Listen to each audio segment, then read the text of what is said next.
was a software development engineer on the purchase platform at a UK ticketing business. My team owned the service that reserved seats and created orders during high demand on Salis.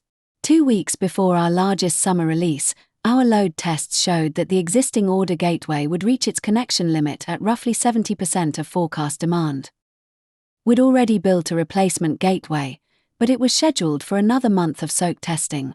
Waiting meant accepting a likely outage during a launch expected to generate about £4 million in its first hour. Moving everything immediately meant exposing every customer to software with only 6 days of production evidence. I owned the migration design and had 48 hours to recommend a path before the final rehearsal.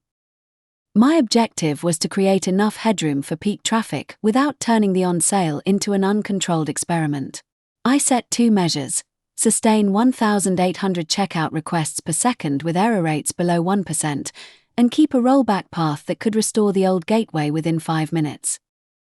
I started by separating what was genuinely unknown from what we'd already proved. The new gateway had passed functional, security, and failure injection tests. The gap was its behavior at full production concurrency. I compared 3 choices: keep the old gateway and shed traffic, migrate 100%, or route a controlled portion through the new service.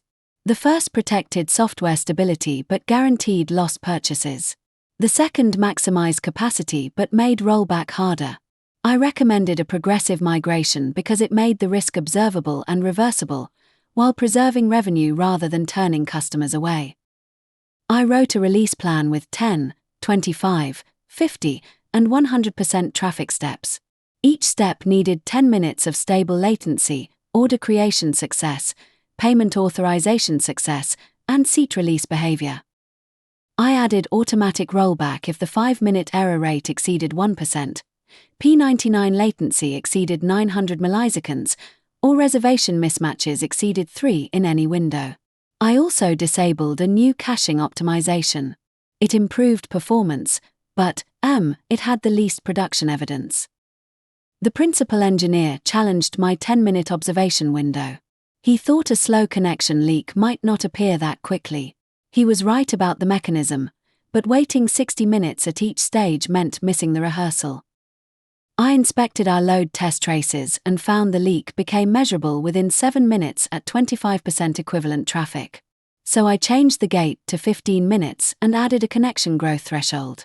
That was a deliberate compromise, a slower rollout, but a much better early warning signal. During the rehearsal, the 25% stage breached that new threshold even though customer metrics were still healthy. I stopped progression, traced the growth to clients not being returned to the pool after a timeout, and produced a small configuration change that capped connection lifetime.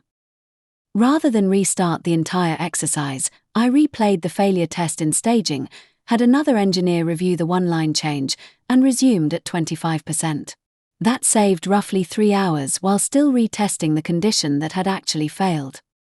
Before the live event, I ran a timed rollback drill with operations and documented one named decision-maker for every gate.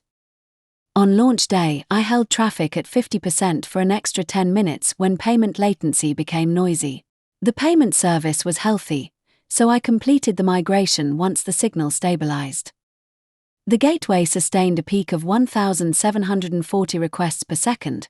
Checkout errors stayed at 0.6%, and there was no customer visible outage.